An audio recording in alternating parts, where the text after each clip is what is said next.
friends, I am Caitlin Workman and welcome to my YouTube channel where I empower and encourage other entrepreneurs. I'm so excited that you guys are here. I love being able to take what I have learned throughout my photography journey and be able to share it with you. And today I'm going to talk all about how I booked my first wedding. And I'm going to give you guys some tips for yourself, but also I'm just going to share my story for how I got into the wedding industry because I know it worked because it's what I did.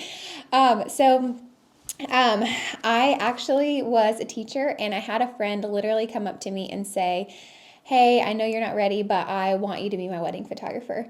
And so I kind of realized, okay, I guess this is something I could do.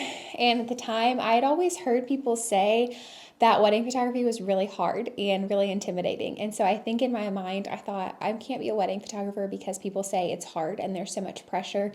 But the more I got to think about it, the more I thought, you know what, I can totally do this. That doesn't always happen to people. You don't always have someone walk up and say, "Hey, can you do this?"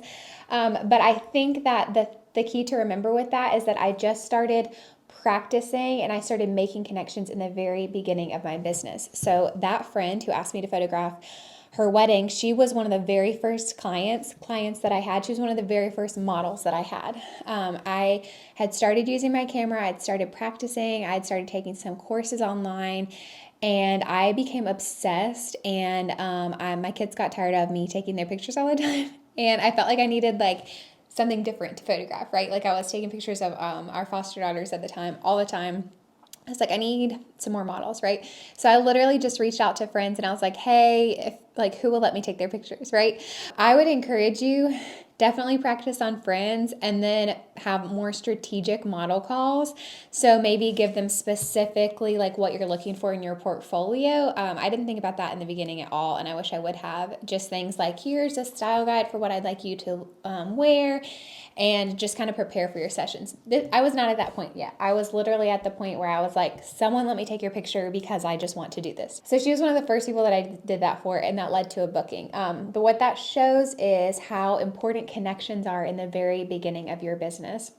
So I think even from the very first time you do a session, if you don't feel confident, pretend you're confident and just make it a fun experience, because they're going to remember that, even if it's just your friends who aren't paying you, and they're going to refer you to other people. So I think that's really key in the beginning, is just make sure that you have a great client experience and you're really encouraging people and just making it a positive experience from the very beginning.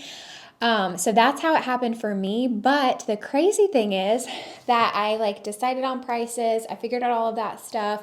I booked that wedding. That wasn't until October of the next year. And by the time that wedding came, I had already booked, I think, 10 more before it, because I realized, oh, I think I want to do this. So how I did that was basically I just started showing up as a wedding photographer. And it sounds kind of silly, but I think that the key to success in really anything that you're doing is just to show up and fake it till you make it, right? Appear confident. So I just started saying, I'm a wedding photographer, right? And I started taking pictures of my own rings at my house and just practicing, but not just practicing, but sharing that too. So I would share pictures on my blog or on my Instagram or on my Facebook of my rings and different details. I had my daughter dress up in a costume that had flowers and pretend like she was a flower girl. I used my husband's things for a men's flat list. I used his perfume and his shoes and his belt and all of this. I should show you guys because it's really funny now looking back at the growth. But I was literally taking pictures of anything. I took pictures of my pearls and made it look like bridal details.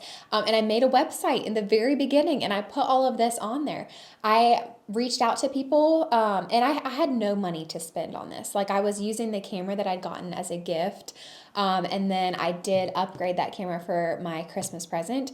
But I was not at that point really thinking of it as a business opportunity. And so I wasn't willing to invest a ton of money. So I wasn't going to pay for these huge elaborate styled shoots. I was literally just trying to do whatever I could with spending no money.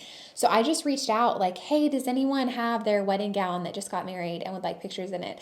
And so I did some model shoots like that where literally it was as simple as could be. I didn't lose any money. They literally just showed up their wedding dress, and I was like, okay, your husband can wear, whatever. And I just took pictures of them, and it was good practice for me, but it also just kind of showcased my work. And so people started to see me as a wedding photographer.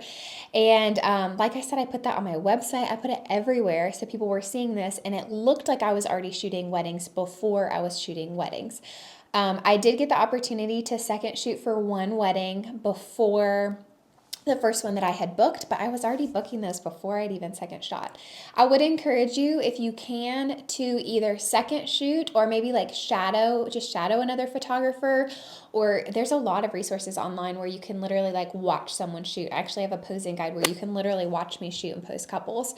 There's all kinds of different resources for that, but I would encourage you to either second shoot for someone or just ask someone you admire if you can assist them on a wedding day. Most of the time people are looking for that. You can say, hey, can I just come and do some behind the scenes for you and like carry your bags? Can I just help you in any way that I can?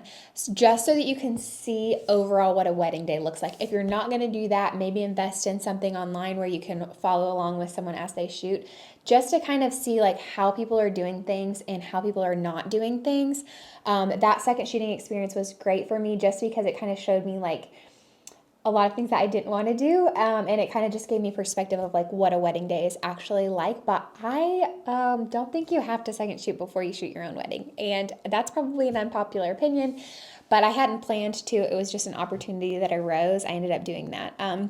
But make sure that you really, really prepare yourself, because I'm giving you guys these tips and saying appear confident, but remember that this is a really important day for someone, so you don't want to show up unprepared. I think bare minimum you need to have a double card slot in your camera. I don't think you should be photographing a wedding without that, because things happen and cards malfunction, and that is a day that they cannot get back. So make sure that you're prepared with things like that. Make sure that you are confident in your shooting abilities. There are so many resources online. I have this YouTube channel with free resources, but I can't really teach you in a couple 10-minute YouTube videos how to use your camera confidently. So I do have mentor sessions for that. I do one-on-one coaching. I have a lot of other educational resources. So if you're curious about that, if you want some help, you need someone to look over your portfolio, or you need someone to literally just like walk you through the settings of your camera or walk you through the editing to make sure that things are more consistent before that first wedding, please reach out, because I love getting to help people one-on-one,